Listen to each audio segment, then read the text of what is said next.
Assalamualaikum warahmatullahi wabarakatuh. Perkenalkan, nama saya Salsabila Mutsakir, NIM 18 17 20 10 79 dari kelas 7 Ekonomi Syariah B.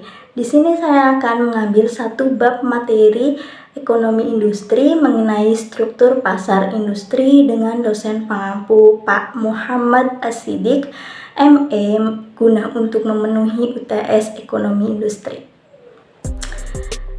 Struktur pasar memiliki pengertian penggolongan produsen kepada beberapa bentuk pasar berdasarkan pada ciri-ciri seperti jenis produk yang dihasilkan, banyak perusahaan dalam industri, mudah tidaknya keluar atau masuk ke dalam industri, dan peranan iklan dalam kegiatan industri.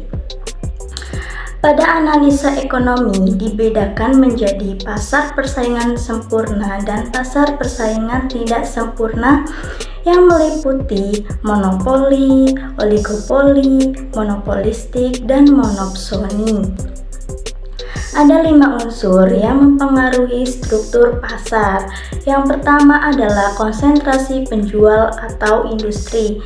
Konsentrasi industri mengacu pada jumlah dan ukuran distribusi pasar, perusahaan, perangkat yang banyak digunakan dalam menentukan konsentrasi penjual adalah rasio konsentrasi.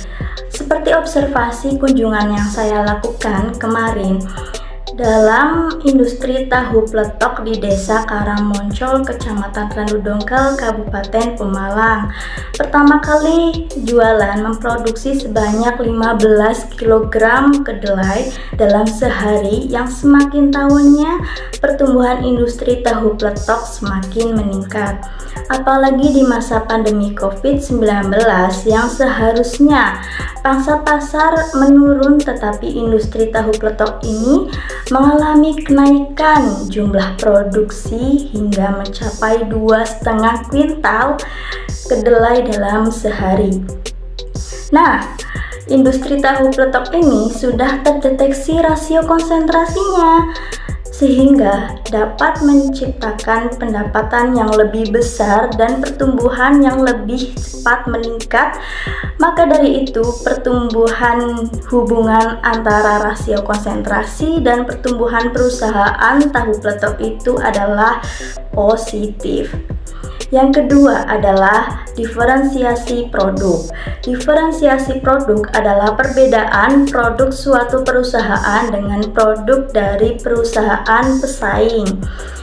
Diferensiasi produk dibagi menjadi 3, yaitu diferensiasi horizontal, diferensiasi vertikal, dan diferensiasi campuran. Pada industri tahu pletok Desa Karangmoncol, Kecamatan Randu Dongkal, Kabupaten Pemalang memiliki diferensiasi horizontal, yang mana industri tahu pletok ini mempunyai cita rasa yang berbeda dengan menggunakan versi tersendiri dari pesaing tahu pletok yang lainnya, yaitu pengolahan tahu pletok yang setiap harinya selalu baru, bukan dari sisa olahan tahu pletok yang kemarin. Selain itu juga tahu pletok yang dijual benar-benar kering sehingga memunculkan cita rasa yang sangat gurih. Mengapa saya mengambil diferensiasi horizontal itu termasuk di dalam tahu pletok? Karena diferensiasi produk horizontal adalah situasi di mana setiap produk akan lebih disukai oleh beberapa konsumen yang terfokus pada selera konsumen itu sendiri. Yang ketiga adalah hambatan masuk dan keluar. Hambatan masuk yang diartikan sebagai suatu kekuatan ekonomi yang menciptakan kerugian bagi pesaing baru yang mencoba memasuki pasar. Perusahaan-perusahaan dalam industri tertentu kadang mengadopsi sebuah strategi harga tertentu untuk menciptakan hambatan masuk. Adapun hambatan keluar adalah serangkaian kekuatan ekonomi yang mempengaruhi keputusan perusahaan untuk keluar dari pasar. Kekuatan-kekuatan itu membuat perusahaan yang ada lebih mudah untuk tinggal di pasar daripada keluar dari pasar. Nah, teman-teman, perlu kalian tahu bahwa industri tahu peletok sendiri tidak menggunakan hambatan masuk dan hambatan keluar, karena menggunakan struktur pasar persaingan sempurna, yaitu struktur pasar yang membebaskan peserta pasar untuk masuk dan keluar pasar, serta memiliki keterbukaan informasi tentang kekuatan pasar dan barang-barang dagangannya. Dalam pasar modal ini tidak boleh terjadi adanya monopoli pasar. Penipuan dan pemalsuan produk serta kecurangan lainnya dicegah dengan penyeragaman dan standarisasi produk. Selain itu, sikap ketidakjujuran dalam kebebasan ekonomi akan mendapatkan suatu ancaman. Yang keempat adalah tingkat pertumbuhan permintaan pasar. Pada industri tahu peletok tersebut memiliki tingkat pertumbuhan permintaan yang relatif cepat karena penduduk di Kecamatan Randu Dongkal, yaitu Kabupaten Pemalang sendiri, sangat padat sehingga menimbulkan tahu peletok menjadi semakin meningkat. Dan ketika ada pendatang baru yang datang, akan sedikit insentif untuk berjuang mempertahankan produknya atau meningkatkan pangsa pasar. Selain itu, perusahaan cenderung menghormati perjanjian oligopoli, yaitu satu sama lain dengan keuntungan. Yang kelima adalah konsentrasi pembeli.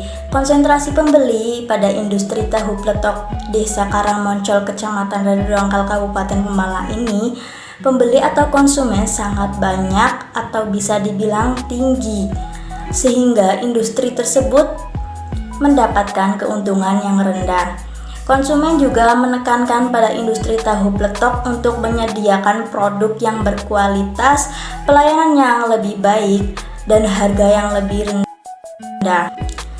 Tetapi Bu Tuminem selaku pemilik usaha industri tahu peletok tidak mempermasalahkan tekanan dan keuntungan yang diperolehnya, karena Bu Tuminem merasa dengan semakin banyaknya keinginan konsumen, maka semakin terkenalnya industri tersebut ke berbagai kota.